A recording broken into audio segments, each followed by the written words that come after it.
Cette mauvaise nouvelle pour l'emploi français, Goodyear a annoncé la fermeture du site d'Amiens Nord. 1173 emplois sont concernés. Voilà, et c'est le triste épilogue d'un conflit qui a commencé il y a plus de 5 ans en fait, entre la direction de ce site et les syndicats. L'enjeu, c'était la réorganisation du travail pour gagner en compétitivité.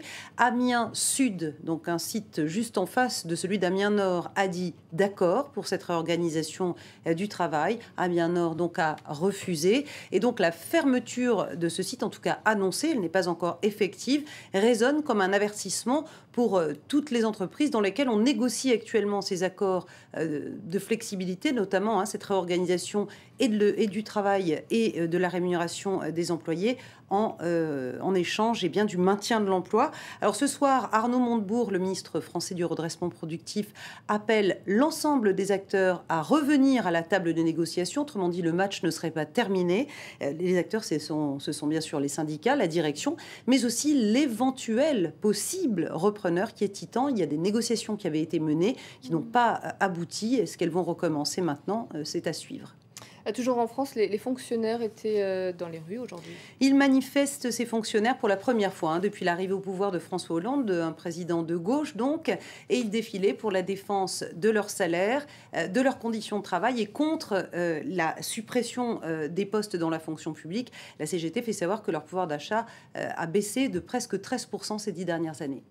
En Allemagne, c'est une bonne surprise, le taux de chômage a reculé en janvier. Voilà, 6,8% ce taux de chômage. Si on le prend en données corrigées des variables saisonnières, il a reculé donc de 0,1 point par rapport au mois de décembre 2012. Et c'est une surprise, parce que les analystes l'attendaient au contraire en légère hausse.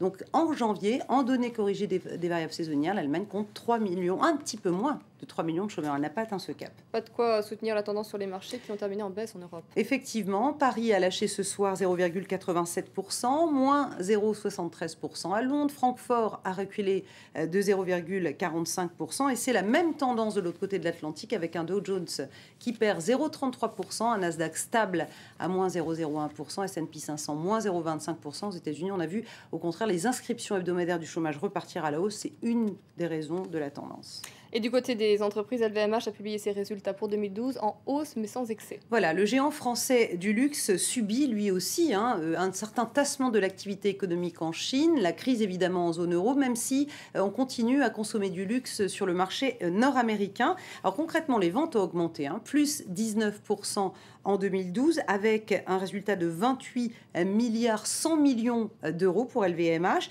Mais si on regarde sa croissance organique, c'est-à-dire sa croissance à moyen constant, à magasin constant, si on compare vraiment les moyens d'une année sur l'autre, cette croissance, elle existe, elle est de 9%, mais elle est sous la barre donc des deux chiffres. Elle était de 14% pour mémoire en 2011, et c'est notamment la machine à cash, en quelque sorte, Vuitton, la machine à cash de LVMH, dont la croissance ralentit. Elle est victime de son succès, cette marque.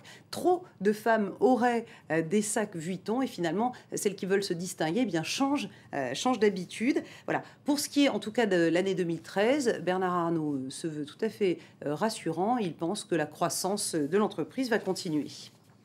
Toujours au chapitre des entreprises, à retenir les résultats de Santander pour 2012. Qui déçoivent ces résultats. Pourtant, la première banque espagnole termine sur un bénéfice net de 2 milliards 200 millions d'euros, mais c'est en baisse de 59% par rapport à l'année dernière. Et la crise immobilière continue à peser, puisque Santander fait des provisions pour créances douteuses et doit aussi faire des dépréciations d'actifs. Grand ménage chez Deutsche Bank, qui termine l'année 2012 sur une perte, cette fois, une perte nette de 2 milliards 200 millions d'euros. Et la banque restructure. Elle restructure son bilan, elle restructure son personnel, et elle a mis même de côté 1 milliard d'euros en cas de frais de justice dans le cadre du scandale du LIBOR et de l'Euribor, les taux interbancaires. C'est une prudence, en tout cas, qui a été appréciée par les marchés, puisque le titre aujourd'hui s'apprécie de 2,85% à Francfort. David Beckham arrive au PSG, vous nous en parlez dans le journal de l'économie. Mais oui, parce que c'est une star mondiale qui est un argument marketing au moins autant que sportif. Alors, on sait qu'il va reverser son salaire à une association pour les enfants en difficulté en France. David Beckham, ce sont des revenus de 26 millions d'euros rien qu'avec la publicité. Donc, son salaire, finalement, c'est une petite part de ses revenus. Et on va voir que donc, le Qatar, avec ce Spice Boy, essaye peut-être d'épicer les recettes du club français. Axel Simon. Si le but était de créer un événement médiatique et glamour, alors c'est mission accomplie.